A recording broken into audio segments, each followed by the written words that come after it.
Seigneur éternel, c'est avec un immense respect que nous nous approchons de toi, parce que nous allons recevoir maintenant ta parole, Seigneur, et nous voulons qu'elle arrive et qu'elle soit semée dans un cœur préparé, comme nous le disait ce cantique. Seigneur, un cœur simple, un cœur prêt, un cœur qui désire recevoir ta parole. Et Seigneur, moi qui suis à cette place où j'ai la charge de l'annoncer, je te prie de m'inspirer, de manière à ce que ce soit toi qui t'exprimes, Seigneur, que je sois un simple instrument entre tes mains. Seigneur, nous nous approchons de toi avec respect, avec déférence, pour recevoir ce que tu as préparé d'avance pour nous. Et que cette parole puisse prendre vie, que cette parole puisse porter du fruit, que cette parole puisse grandir en nous et te glorifier. Au nom de Jésus-Christ. Amen. La méditation d'aujourd'hui va faire suite à celle de la dernière fois, qui avait pour thème « J'ai combattu le bon combat ». Et on avait parlé ensemble du temple, qui, notamment la tente de la rencontre qui s'appelait le Moed, c'est-à-dire la tente ou l'endroit où l'on s'unit à Dieu d'une manière particulière et qui est imagé par l'union qu'il y a entre l'homme et la femme. Et on avait également mis en avant, ou du moins exprimé les différences qu'il y avait entre les vierges sages et les vierges folles, c'est-à-dire que face aux événements mondiaux, les vierges folles vont avoir tendance à être fébriles, à être un peu dans la panique, un peu désarçonnées par ce qui arrive, et leur désir profond est de retrouver leur christianisme qu'ils ont toujours connu, pour ne pas être bousculés. Ça les inquiète, donc on va chercher dans la parole ce qui concerne les temps derniers, parce qu'on s'inquiète, parce qu'il n'y a pas de fondement solide, et alors on va avoir tendance à sonder les ténèbres pour trouver la lumière. Or, ce n'est pas en sondant les ténèbres que l'on trouve la lumière. Et la différence avec les vierges sages qui, elles, voyant ce qui se passe, réalisent que cette parole que le Seigneur donnait, levez les yeux quand vous verrez ces choses arriver. Levez les yeux, c'est-à-dire redressez-vous, redressez la tête, parce que votre délivrance est proche. Et là, on voit la différence entre deux christianismes, j'ai envie de dire, entre deux enfants de Dieu. Celui qui va être secoué par les événements, celui qui va être même parfois déstabilisé par les événements, et celui qui va être rempli d'espérance, parce qu'il va se dire « Ah, enfin, le temps de ma délivrance approche, le Seigneur revient, et il va venir régner sur terre ». Pour poursuivre notre méditation de la dernière fois, je vous invite à ouvrir vos Bibles dans l'épître de Paul à Tite, au chapitre 3, et on va lire à partir du verset 3. Épître de Paul à Tite, chapitre 3, verset 3. Nous aussi, en effet, nous étions autrefois stupides, rebelles, égarés, esclaves, de toutes sortes de désirs et de plaisirs. Nous vivions dans la malfaisance et dans l'envie. Nous étions odieux et nous nous détestions les uns les autres. Mais lorsque la bonté de Dieu, notre Sauveur, et son amour pour les humains se sont manifestés, non parce que nous aurions fait des œuvres de justice, mais en vertu de sa propre compassion, il nous a sauvés par le bain de la nouvelle naissance, ou le baptême, le mikvé, en hébreu, littéralement. Donc, un mikvé, c'est un baptême, de la nouvelle naissance et du renouvellement procédant de l'Esprit Saint. Il l'a répandu sur nous largement par Jésus-Christ notre Sauveur, afin que, justifiés par sa grâce, nous devenions héritiers selon l'espérance de la vie éternelle. Cette parole est certaine. et je souhaite que tu l'affirmes catégoriquement afin que ceux qui ont placé leur foi en Dieu s'appliquent à exceller dans les belles œuvres. Voilà qui est beau et utile aux humains. Mais évite les débats extravagants, les généalogies, les disputes, les querelles relatives à la Torah, car tout cela est inutile et futile. Celui qui cause des dissensions, éloigne-le après un premier et un second avertissement, sachant qu'un tel individu est dévoyé et qu'il pêche, il se condamne lui-même. On arrêtera là notre lecture. Là, Paul nous exprime ce que nous étions avant notre rencontre avec le Seigneur et notre acceptation de son sacrifice. Il dit que les hommes étaient querelleurs, ils étaient envieux, ils se détestaient les uns les autres, ils avaient des envies, ils aimaient les plaisirs qui vont dévoyer l'humanité de l'homme, des plaisirs qui sont vraiment charnels.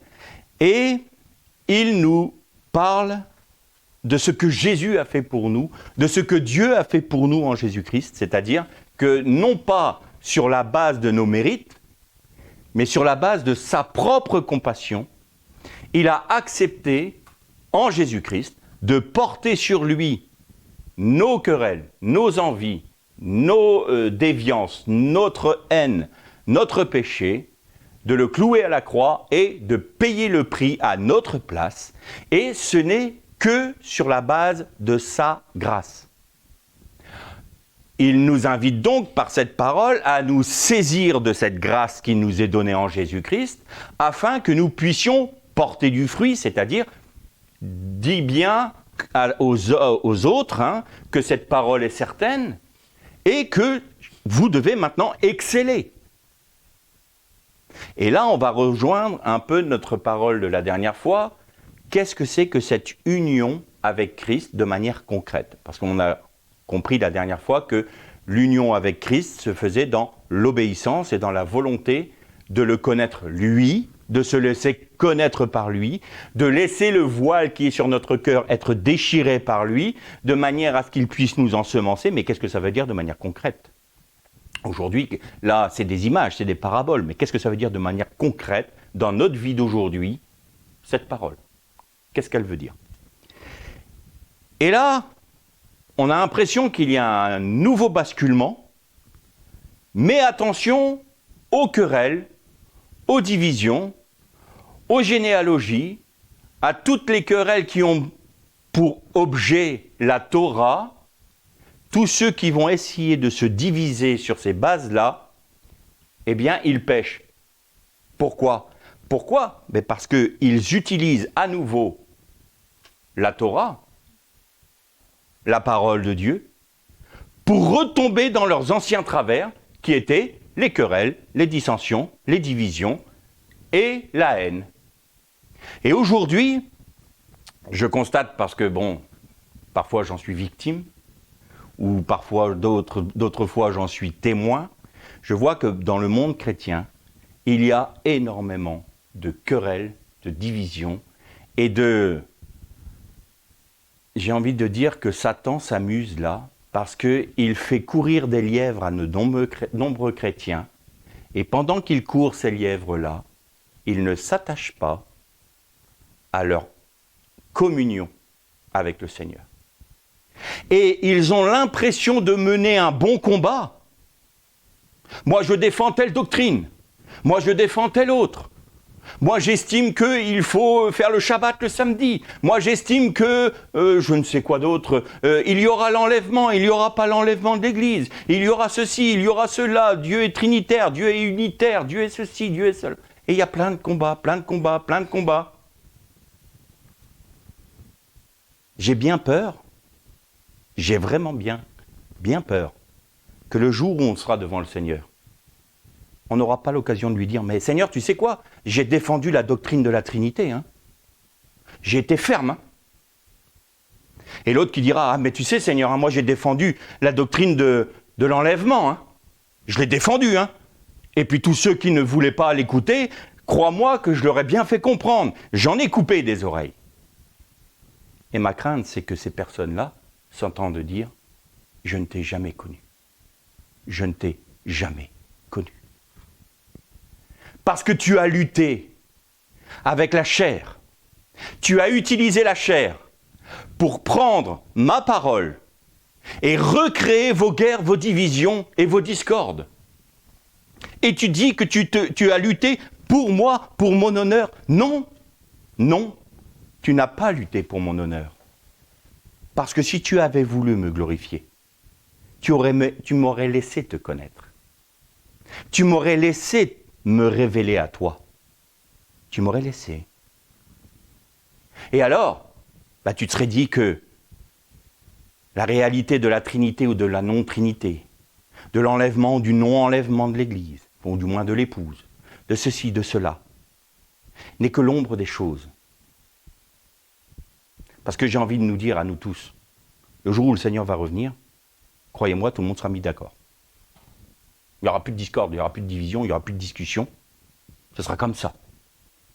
Il y en a qui auront défendu mordicus telle doctrine, et je suis parfois effaré de voir qu'il y a des propos qui sont tenus du style « si tu ne crois pas cela, t'es perdu ». Ah bon? Donc, notre salut dépend du fait que l'on accepte une doctrine ou non. Je suis désolé, mais le salut dépend de notre foi dans le sacrifice de Jésus. Point. Ce qu'on rajoute, c'est de l'homme. Ensuite, le Seigneur nous éduque. Le Seigneur nous instruit. Le Seigneur nous révèle qui il est. C'est une autre chose. Mais de dire à des frères et des sœurs, tu n'es pas mon frère, tu n'es pas ma sœur parce que tu ne crois pas telle doctrine, tu ne crois pas telle autre. Ça, c'est péché contre son frère. Alors évidemment, en réponse à ça, qu'est-ce qu'on a? Oh, mais toi tu juges. Toi tu es jugé. Tu seras jugé, pardon. Parce que tu m'as jugé. Mais je suis désolé. Le Seigneur nous dit de juger des esprits. Qu'est-ce qui t'anime? Qu'est-ce qui nous anime? Si c'est un esprit de querelle et de division, bien sûr que je vais juger cet esprit. Pas la personne, mais l'esprit qui l'anime. Je ne vais pas dire « Oh, pauvre petit chou, c'est bien, continue comme ça, continue à faire des divisions. » Non, qu'est-ce que dit Paul? Un avertissement, 2 avertissements, et s'il perdure, éloigne-toi de ce frère. Parce que celui qui crée des divisions pêche, point.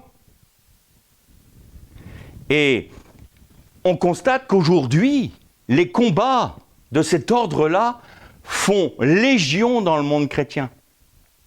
Et il y en a à toutes les sauces, et encore plus aujourd'hui, parce qu'avant, il n'y avait pas les réseaux sociaux. Mais aujourd'hui qu'il y a cet outil-là, mais tout le monde y va de sa petite doctrine, de sa petite compréhension. Dernièrement, je tombais sur une vidéo d'un homme qui disait « Je sais ce que c'est que le 666 », parce qu'il a lu que ceux qui étaient revenus avec Néhémie, il y avait une tribu, une famille, il y avait 666 hommes, et ils portaient des téphilines. Donc s'ils portaient des téphilines, c'est-à-dire les phylactères, vous avez sur la main gauche et sur le front, ça c'est les juifs, eh bien regardez, ce sont les juifs d'aujourd'hui qui sont les 666. Vous avez vu les théories? On trouve de tout et n'importe quoi. Et je suis régulièrement, je suis en contact avec un jeune homme que j'aime beaucoup. Néanmoins, s'il se reconnaît dans la vidéo, il faut qu'il bouge ses oreilles parce que je ne suis pas là pour faire gonfler ses chevilles. De toute façon, je lui répète que c'est la croix qui marche. Il faut qu'il continue dans l'œuvre de la croix. C'est un jeune homme qui a 25 ans, je crois, et ça va faire, si ma mémoire est bonne, 1 an le mois prochain qu'il s'est converti. Et je m'émerveille de voir ce que le Seigneur fait dans la vie de ce jeune homme. Dernièrement, il m'exprimait, demandait mon avis sur un échange qu'il avait eu avec un autre frère qui défendait des choses un peu étranges, notamment le fait que les épîtres de Paul étaient apocryphes. Bon, oui, donc les lettres de Paul sont apocryphes, donc là, j'ai dit qu'au bout d'un moment, à force d'épurer la parole comme on fait là, il ne resterait que la couverture. Ce qui serait bien, ça sera la Sainte Bible et on mettra toutes nos théories charnelles et il y aura des évangiles et des paroles de Dieu qui nous conviendront bien parce qu'elles sont à l'image de ce que nous sommes nous. Donc bon, bref, je ne vais pas m'étendre sur le fait de savoir ou non si les écrits de Paul sont apocryphes. Il faut déjà revoir un peu ce que la définition d'apocryphe, comme ça il faudra comprendre. On sait qui est l'auteur des épîtres de Paul. Ça a été prouvé. Bon bref, je ne m'étends pas là-dessus. Et il y a un moment, il était là, et ça l'avait un peu perturbé, et puis il dit « Ah, j'ai réagi comme ça, j'ai dit stop, j'écoute plus un tel, je n'écoute plus un tel. Maintenant je dis Seigneur, dis-moi, toi-même. » Ça fait pas 1 an qu'il est converti. Et il y a parfois des personnes, ça fait 30 ans de conversion, ils n'en sont pas là. Ferme tes oreilles. Et j'ai trouvé ça magnifique. Je m'émerveille de voir ça. Je dis, c'est ça qu'il faut. Même pas m'écouter moi. Mais tu dois juger si ce que moi je dis est conforme à la parole. C'est comme ça que ça fonctionne. Je peux me tromper, je peux m'égarer. Bah oui, je suis un homme. Hein. Et donc si on s'attache à tel et tel autre, bah, on essaye d'aller chercher quoi? Bah, les chars d'Égypte. On va s'appuyer sur la chair et le sang. Et là, j'étais tout content de voir Seigneur, moi, stop, j'arrête d'écouter toute chose, je ferme mon ordinateur. Seigneur, qu'est-ce que tu en penses, toi? Et voilà, il a retrouvé sa stabilité parce que le Seigneur lui a révélé. Et ça, j'ai trouvé ça magnifique. Qu'est-ce qui peut faire que nous n'entrons pas dans toutes ces discordes, ces divisions, dans toutes ces querelles? C'est que l'apôtre Paul nous disait à un moment, arrêtons de nous diviser, mais là où nous en sommes arrivés, c'est-à-dire dans notre compréhension de la parole, dans notre relation avec le Seigneur, il y en a qui sont plus avancés que d'autres, c'est pas ça l'important. C'est pas de savoir si tu crois à la Trinité ou non, si tu crois à l'enlèvement de l'Église ou non, si tu crois que ceci ou cela est autre. C'est pas ça qui est important. Est-ce que tu t'attaches au Seigneur? Si oui, eh bien, marchons maintenant d'un même pas. Et il dit quelque chose de magnifique, supportez-vous les uns les autres. Mais il y a 2 sens à supportez-vous. Il y a le sens supportez-vous, c'est-à-dire soyez un support pour vos frères, mais il y a aussi accepter qu'ils soient un peu différents, qu'ils ne soient pas au même niveau que vous. Ou que vous ne soyez pas au même niveau que lui. Et à ce moment-là, vous resterez dans la communion fraternelle et comme chacun se supporte les uns les autres, vous allez comprendre que l'importance de la marche chrétienne n'est pas de défendre une doctrine ou une autre, mais d'avoir une relation avec Christ. Parce que de cette relation va découler la bonne doctrine. C'est tout.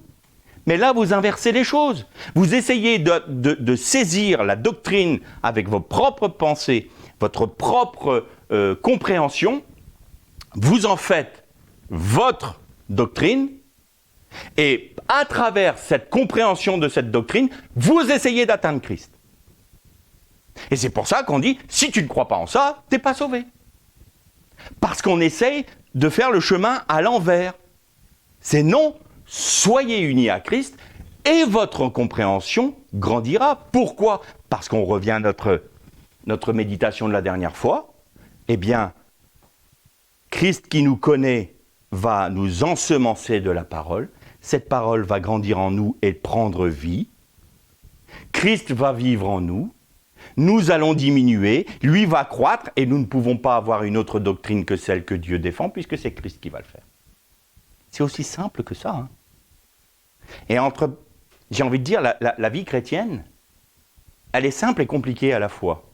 Simple parce que c'est pas à nous de le faire, et compliquée parce que nous, on n'arrête pas de mettre des barrières. L'être humain. À ce qui rend compliqué la parole, la simplicité de l'évangile, c'est nous qui mettons des barrières. C'est nous qui rajoutons des voiles. Là où le Seigneur le déchire, nous, on le recoue. Avec nos pensées, notre interprétation. Et puis voilà. Je ne vais pas déflorer le prochain cours Zoom, mais on va parler des différents voiles du temple, des différentes entrées. Il y avait 3 entrées. Et la première entrée, ça se dit Sahar en hébreu, c'est une porte. Mais c'est une porte qui veut dire aussi quand vous arrivez dans le parvis, vous passez cette porte-là, et elle veut dire être mesuré, être estimé, être pesé. C'est ce que veut dire Sahar. Et là, on trouve une relation avec Ézéchiel, la vision d'Ézéchiel. Dans Ézéchiel 47, vous voyez le Seigneur qui dit « Entre dans le fleuve qui sort du temple de Dieu ». Il y a un fleuve qui sort du trône de Dieu, du temple de Dieu, et qui va s'écouler vers la mer morte. Et on constate que ce fleuve-là, c'est le fleuve de vie. Il apporte la vie là où les choses sont mortes. Pourquoi ? Parce que ce fleuve va jusqu'à la mer morte, et il assainit la mer morte, et à nouveau, dans cette mer morte, il y a de la faune, de la flore, la vie devient florissante. Et l'homme, on comprend que c'est le Fils de l'homme, il mesure 1000 coudées et il lui dit « avance ». Et Ézéchiel dit « et j'avais de l'eau jusqu'aux chevilles ». Et l'homme mesura à nouveau 1000 coudées et il dit « avance encore ». Et j'avais de l'eau jusqu'aux genoux. Et ainsi de suite, jusqu'à la taille, jusqu'au moment où je ne pouvais pas traverser le fleuve, tellement il était profond, et c'était une profondeur insondable, j'ai envie de dire. Eh bien, c'est la profondeur insondable de l'Esprit de Dieu, l'Esprit de vie. Et nous sommes mesurés. Et au fur et à mesure, on a de l'eau que jusqu'aux chevilles, notre compréhension est petite. Mais nous sommes quand même dans le courant de vie. Et notre objectif, c'est pas de se satisfaire en disant « Ah, j'ai les pieds dans le courant de vie, magnifique ». Non, plongez-vous dans le courant de vie. Poursuivez 1000 coudées et 1000 coudées. Allez, on continue, on avance, on progresse. Progressez dans ce courant de vie. Progressez dans ce courant de l'esprit qui va vous amener dans la vie du Messie. Et alors, on est mesuré. Il faut accepter d'être mesuré. Il faut accepter d'être jugé par Dieu, d'être estimé par Dieu, dans le sens d'une estimation, et de se laisser corriger par Dieu. Parce qu'il y a une autre porte, la deuxième, qui s'appelle la porte pétar en hébreu, qui vient de la racine patar, et qui veut dire être pénétré, justement, parce qu'on arrive là, dans la tente de la rencontre, être gravé. Et là, ça nous rappelle cette parole, et je graverai mes paroles sur leur table de leur cœur. Ça veut dire aussi délivré et affranchi. Là, ce n'est pas la délivrance du péché, ce n'est pas la délivrance de notre ancienne nature, parce que là, elle s'est accomplie dans le parvis, puisque nous avons été au contact de l'autel des sacrifices et de la cuve d'eau. Non, nous sommes affranchis d'une chose bien particulière, là. Nous sommes affranchis de nous-mêmes. Et quand on pénètre cette porte-là, on est affranchis de nous-mêmes. Et la troisième porte, le troisième accès, c'est le voile que l'on appelle le paroret.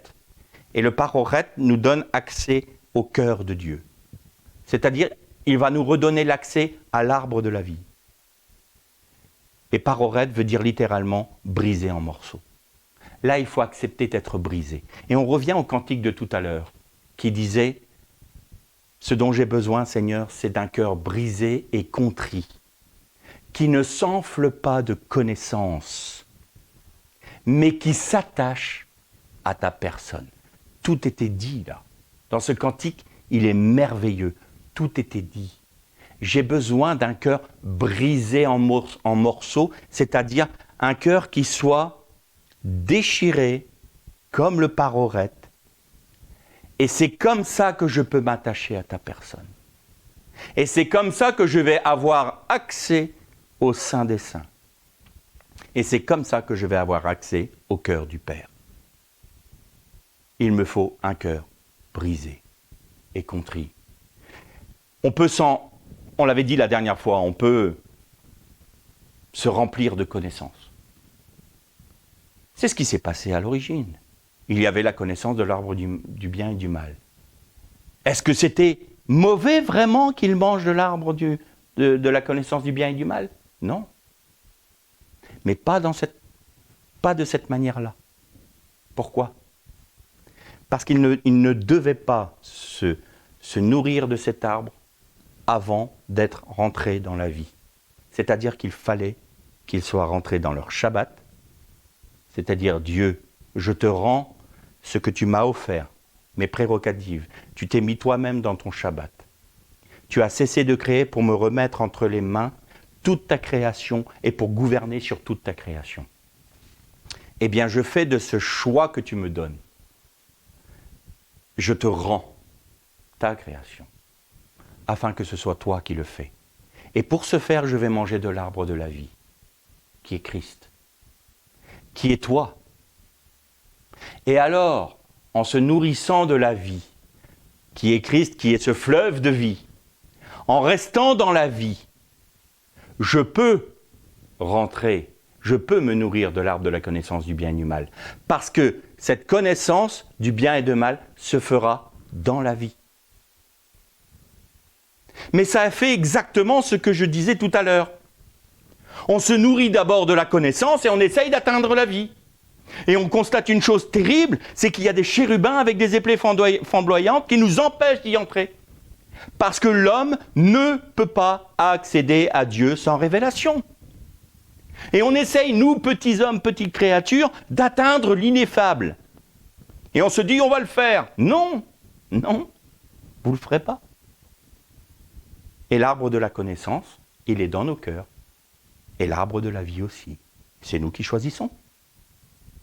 Est-ce que j'essaye d'atteindre Dieu par ma compréhension, par mes connaissances, par mon étude de l'hébreu, mon étude de la Torah?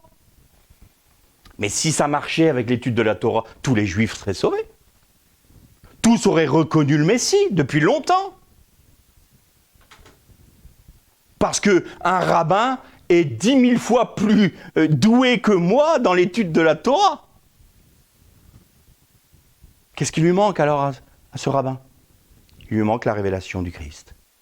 Il lui manque la foi dans ce que Christ a accompli. Et alors il verrait que toute la Torah s'éclairait. C'est ça. Donc ce n'est pas la connaissance qui nous amène Christ. Ce n'est pas la connaissance qui va nous sauver.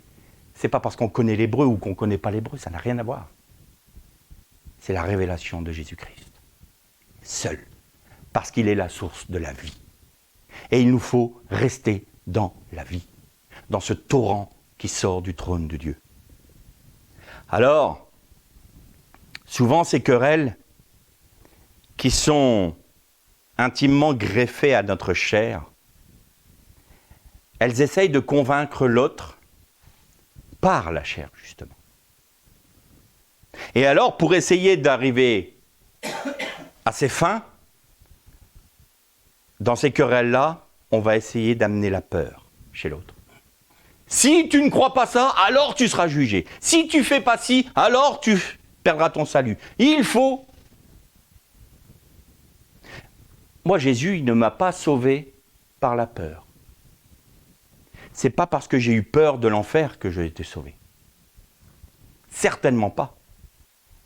C'est parce que Dieu m'a révélé son amour dans le sacrifice de Jésus, et c'est son amour qui m'a terrassé. Pas la peur de ce qu'il pouvait me faire. C'est son amour seul qui m'a terrassé. Et quand on essaye d'instiller la peur chez notre frère, eh bien nous reproduisons quoi? Le premier sentiment mauvais et négatif qui a été dans la création après la chute. Adam qui dit « J'ai eu peur et je me suis caché ». C'est le premier sentiment négatif qui est apparu dans l'humanité après la chute. Et on essaye de sauver les gens avec ce sentiment-là. Mais non. Arrêtons de nous disputer et d'essayer de convaincre ceux qui ne sont pas sauvés qu'il faut qu'ils soient sauvés maintenant, autrement ils vont tomber dans le jugement, ils vont être condamnés par Dieu. Non, révélons-leur l'amour du Christ. Présentons-leur la personne du Christ, qui est amour. C'est ça qui va les sauver, pas le fait de dire « Ah, ben tu sais, si tu n'es pas sauvé, tu vas subir l'enfer. Hein. » Mais il va pas accepter Jésus par amour, il va accepter Jésus par trouille. C'est pas une vraie conversion, ça. Vous voyez le mauvais combat? Un combat qui est faux. Et ça, Satan, il s'amuse. Et pendant ce temps-là, il y a tous les chrétiens qui courent dans tous les sens. Revenons à la source de la vie. Revenons à Christ. Alors, de manière concrète, qu'est-ce que ça veut dire? on comprend que l'on doit se charger de notre croix. On comprend que pour être dépouillé de nous-mêmes, c'est la croix. C'est-à-dire, je meurs à moi-même. Bon, on en a parlé, on en reparlera et on en parlera toujours parce que c'est la clé. Mais dans la croix, il y a plusieurs aspects. Il y a bien évidemment l'aspect où la croix va venir s'imposer à vous. C'est-à-dire que là, c'est les soldats romains qui vous saisissent. Ils vous placent sur le bois de la croix et ils plantent les clous. Et ils vous érigent. Vous n'avez pas le choix. C'est les circonstances qui vous frappent. Vous n'avez aucune possibilité d'action sur ces circonstances-là. Soit vous vous rebellez, soit vous l'acceptez. Le Seigneur est en train d'utiliser cette circonstance dans votre vie pour vous briser. Soit on résiste, soit on dit, Seigneur, je reconnais ta main dans cette œuvre-là, je l'accepte. Seigneur, maintenant, je me confie en toi. Il y a ces deux attitudes-là, la rébellion ou l'acceptation. L'acceptation, c'est l'obéissance. Seigneur, je reconnais ta main dans cette voie-là.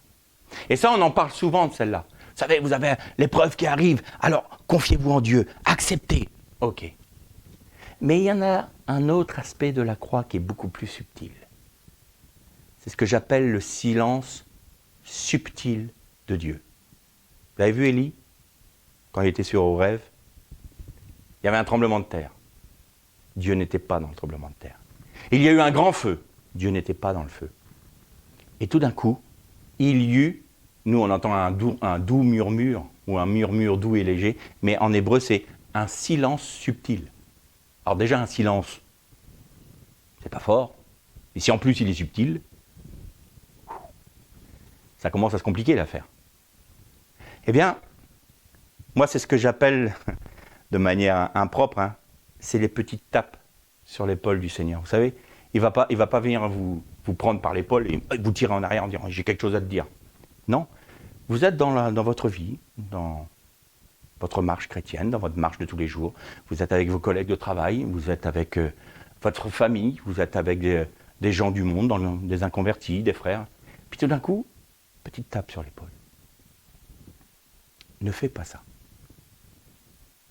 Ne dis pas ça. Alors, si vous passez outre, le Seigneur ne vous jugera pas. Vous ne serez pas condamné. Parce que vous n'aurez pas prêté attention à ce silence doux et subtil. Et au début, on a du mal à le discerner, justement. Et puis, le Seigneur va permettre que les circonstances nous démontrent que « Ah, mais attends, c'était ta voix à ce moment-là. Ah, je comprends mieux. Tiens, ne reprends pas une part de gâteau. » Quand même, franchement, c'est ridicule. Part de gâteau face à la grande doctrine de l'enlèvement de l'Église, qu'est-ce que c'est? Ne reprends pas, c'est pas bon pour toi. Ouais, ok, bon. Je reprends ma part de gâteau. Vous n'êtes pas condamné. Il n'y a pas de problème. Mais vous n'avez pas obéi à la voix subtile. Et puis, le coup d'après, ne reprends pas le gâteau. Ah d'accord, ok. Je ne reprends pas. Non, merci, ça ira pour moi. Merci. Ça peut être sur d'autres choses, c'est vraiment un exemple tout bête. Et là, c'est ce que j'appelle se laisser unir à Christ. Parce que, comme le dit Paul, je vous exhorte, frères, à offrir vos corps comme un sacrifice vivant qui sera de votre part un culte raisonnable. C'est-à-dire que l'obéissance à cette petite voix, l'obéissance à ce petit silence subtil, c'est accepter la croix qui n'est pas imposée. C'est ce que j'appellerais la croix volontaire. Et Jésus, il nous l'a démontré. Il y a un moment dans Luc 9, la parole nous dit « Et Jésus prit la résolution de marcher vers Jérusalem ». Donc ça, c'est notre traduction. Mais en hébreu, c'est « Et Jésus affermit sa face vers Jérusalem ». C'est-à-dire que là, il voyait que son temps était arrivé et il s'est dit « Maintenant, je tourne mes regards résolument vers la croix ». Il y est allé volontairement. Et quand nous obéissons à ce petit silence subtil, à cette petite voix de l'esprit qui dit « fais ci, fais pas ça ». Tiens là, je sais que tu es occupé, mais tu devrais aller aider ta femme. Tu devrais aller aider ton mari. Ah oui, mais attends, je suis occupé là, je suis en train de préparer mon étude pour demain. Laisse, va. Elle en a besoin. Et le besoin qu'a ton épouse est plus important que ton étude pour l'instant. Parce qu'elle va être soulagée. Et c'est peut-être moi qui lui ai dit, je vais t'apporter une aide, t'inquiète pas. Tu obéis? Tu veux bien? Alors, si tu n'obéis pas, elle aura l'aide autrement. Une grâce supplémentaire pour pouvoir faire ce qu'elle a à faire. Mais tu auras perdu quelque chose. Cette communion entre vous. Elle aurait vu que tu étais venu pour leur apporter l'aide dont elle a besoin. Elle serait dit, ah, mon époux est là, ou mon épouse est là. Voilà, c'est tout simple. Parce qu'on a obéi à une petite voix. Et ça, c'est ce que j'appelle la croix volontaire. Pourquoi? Parce que, faut que je m'arrache à mon étude biblique pour que j'aille faire quelque chose que je n'ai pas envie de faire. Étendre le linge. C'est pas ma tasse de thé, quoi. Hein. Je me lève pas le matin en me disant, pourvu que j'étende du linge. Et pourtant, le Seigneur te dit, tu veux pas y aller?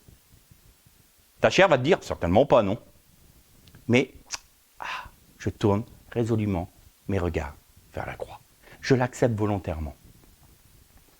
Si je parlais un peu trivialement, je dirais, celle-là, elle marque des points. Elle marque des points, pourquoi? Parce que ce n'est pas celle qui va nous briser pour laisser Christ vivre en nous. Ça, c'est la croix qui nous est imposée. La croix volontaire, c'est « Seigneur, je comprends ton amour. Je te connais suffisamment. Eh bien, en t'obéissant, j'accepte que tu me connaisses. J'accepte qu'il y ait cette union entre nous. Je l'accepte volontairement. Il est là le bon combat. J'accepte volontairement que l'on soit unis. Et de ce fait, le voile de mon cœur se déchire de plus en plus. Ma communion avec toi est de plus en plus grande.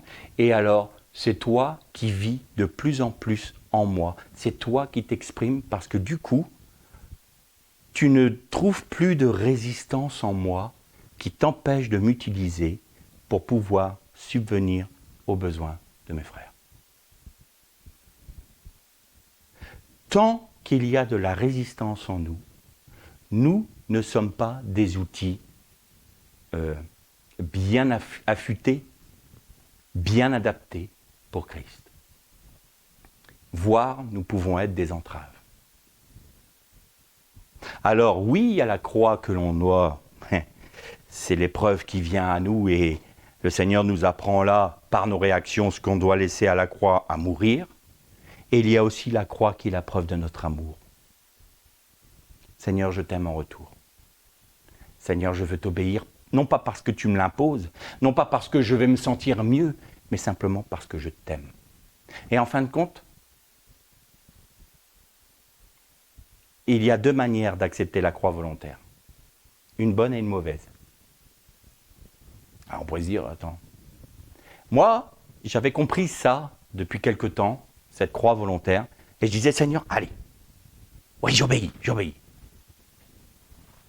Et puis, avec le temps, on obéit de moins en moins. Hein. Parce que, bon, c'est lourd. Hein. Ce que je n'avais pas compris, c'est que ça encore, c'est sa grâce. Et maintenant, quand la croix volontaire se présente à moi, je dis, Seigneur, pas envie, mais par ta grâce. Par ta grâce. C'est-à-dire que là encore, c'est toi qui le fais. Là encore, je suis juste un instrument pour toi. Là encore, je suis quoi? Vous avez vu dans Proverbes, la femme vertueuse? Relisez ces textes de la femme vertueuse. Et que les hommes ne regardent pas comment leur femme doit être envers eux, et que les femmes ne disent pas « Oh là là, il faut que je sois comme ça pour mon mari ». Non. La femme vertueuse, c'est l'épouse du Messie envers son époux. Elle se lève tôt. elle travaille à l'honneur du nom de son mari. Elle travaille pour son mari. Elle s'occupe de manière pratique de ses enfants, c'est-à-dire de ceux qui sont en son sein. C'est la femme virtueuse. Et je terminerai sur ce point. Parfois dans nos prières, on est là, Seigneur, au nom de Jésus, comme une formule magique un peu. C'est quoi le nom de Jésus en fait? Faites ceci en mon nom. Tout ce que vous demanderez au Père en mon nom, il vous l'accordera. Bon, écoute, Seigneur, la chair, elle le comprend comment? J'ai envie de ça, Seigneur, au nom de Jésus. Hein. T'as dit les mots magiques? S'il te plaît, merci. C'est pas ça, hein. La femme, et d'ailleurs c'est dans toutes les civilisations, hein, mais la femme, quand elle se marie, qu'est-ce qui se passe? Elle porte le nom de son époux. Alors maintenant, on veut enlever ça. Parce qu'il faut rendre tout le monde indépendant. Parce qu'il faut que cette réalité-là soit brisée, bien sûr. Vous avez vu pourquoi le mariage est attaqué? Pourquoi les femmes veulent être indépendantes tout en étant mariées? On a dénaturé complètement la pensée du mariage. Mais l'épouse, elle prend le nom de son mari. Et, imaginons, vous avez son époux est très très riche. Il est multimilliardaire. Et quand elle arrive dans un magasin, il suffit qu'on dise, c'est Madame Untel. Madame Untel. Elle vient au nom de son mari. Ça vous déporte? Parce qu'elle porte le nom de son mari. C'est parce qu'elle est honorée par le nom de son mari et elle fait en sorte d'honorer le nom de son mari. Donc elle ne va pas demander quelque chose qui soit contre l'honneur du nom de son mari. Elle ne va pas agir de manière à ce que le nom de son mari soit avili, soit souillé. Mais souvent, les chrétiens souillent le nom de leur époux, ne veulent même pas entendre parler de son retour et dire « Oh Seigneur, tu as tout le temps ». Mais par contre, dans ton nom, j'ai bien envie d'utiliser la carte bancaire. Hein. Donc leur mari milliardaire est juste une carte bancaire qu'on peut utiliser pour avoir toutes les grâces qu'on veut. Et pour satisfaire quoi? L'honneur de Jésus? Non. Notre chair. Voilà. Alors au nom de Jésus, sois maudit. Et moi, il y a deux mots qui ne vont pas ensemble dans la même phrase là. Jésus est maudit. Mais on le fait, allègrement. L'épouse, la femme virtueuse, c'est celle qui aime tellement son mari qu'elle fait tout pour son honneur, qu'il ne soit pas souillé, que son nom soit honoré, que son nom soit glorifié. Et alors, le plus riche des plus riches de tous les époux qui est notre Seigneur va dire « J'aime à te bénir ». Mais je vais te bénir, pas n'importe comment. Je vais te donner vraiment ce que tu as besoin. Mais non seulement je te donne ce dont tu as besoin, mais je vais t'élever à mon rang. Et non seulement je vais t'élever en mon rang, mais je vais te permettre, par mon nom, de faire les œuvres que j'ai faites avant. Et tu vas régner avec moi dans les lieux célestes. C'est ça qu'il nous propose.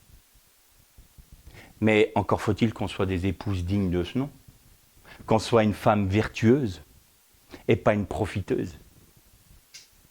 Encore moins une prostituée qui essaye de profiter de la richesse de son époux tout en allant se livrer à d'autres. La chair, les désirs, tout ce qu'on veut. Est-ce que nous voulons être unis à notre époux de cette manière-là? Et alors, quand la croix volontaire arrive à nous, on dit « Seigneur, par ta grâce, parce que je m'incline devant toi, tel Marie aux genoux qui était aux pieds de Jésus. » Marthe, elle s'agitait. Marthe, elle me fait penser à tous ces chrétiens qui bougent dans tous les sens, qui font telle doctrine, telle autre. Ah non, mais moi j'ai vu dans la Bible, c'est ça. Ah mais ça contredit, mais je comprends pas. Alors attends, je vais demander à un tel parce que lui, il aura une plus grande compréhension. On n'a pas l'idée d'aller demander à Jésus, hein. Attends, mais puis alors, ceux qui sont vraiment soumis au Seigneur, mais Seigneur, ça ne te dérange pas, toi, qui ne défendent pas ton honneur? Hein? Elle est là depuis tout à l'heure à tes genoux, elle ne bouge pas, elle voit que je suis en train de m'échiner pour ton royaume, et elle ne bouge pas. Et Jésus lui dit, mais elle a choisi la bonne part. Comment ça, elle a choisi la bonne part? Elle est à mes genoux, elle écoute ma parole. Elle boit ma parole, elle reçoit ma parole, elle est transformée par ma parole, elle comprend par ma parole. Et elle comprend parce qu'elle est attachée à moi. Tandis que toi, tu cours dans tous les sens. Tu as entendu des phrases, des bribes de phrases, et tu essayes de les joindre et tu conclus des choses qui ne sont pas de ma parole. La parole s'explique par la parole. C'est pas parce que tu vas tirer une parole par-ci, une parole par-là que tu vas les joindre que ça va faire une vérité. C'est l'ensemble de la parole qui est la vérité. Est-ce que tu veux être à mes genoux? Ah, mais c'est avilissant, Seigneur. Oui, c'est avilissant. Parorette, brisée en petits morceaux. Alors le bon combat, c'est d'être unis à Christ. D'une part en acceptant la croix, mais aussi en acceptant la croix de l'obéissance, la croix qui ne nous est pas imposée, la croix qui est simplement l'expression de notre soumission et de notre amour pour notre Seigneur, qui va dire « Seigneur, je l'accepte parce que c'est toi qui me l'as demandé. » Non pas parce que c'est quelque chose d'imposé, mais parce que tu me l'as demandé, je veux le faire. Et comme je suis faible, eh bien, je te demande, à cause de ton nom, que tu le fasses pour moi. Parce que moi, avec mes propres ressources, moi, tu m'as pris, j'étais pauvre, dénudé. J'étais dans, comme l'image de la Bible qui dit, tu étais encore dans le sang de ta mère et on t'avait abandonné. On te laissait mourir et je t'ai recueilli, je t'ai lavé avec du lait, je t'ai mis de l'huile sur tes plaies et je t'ai fait grandir. On voit tout l'amour de Dieu pour son épouse et on dit, voilà dans quel état j'étais. Donc par moi-même, je n'ai pas de ressources, Seigneur, je peux pas t'obéir même si je t'aime. Mais Seigneur, rends-moi capable de t'obéir par ta grâce. Et là, lui, il est honoré. Et là, lui, il se dit, ah, cet enfant accepte que je le connaisse de cette manière. Ah, c'était ça que j'attendais. Pas qu'il défende une doctrine ou une autre, c'était qu'il me laisse m'unir à lui. L'Erlé Shalom.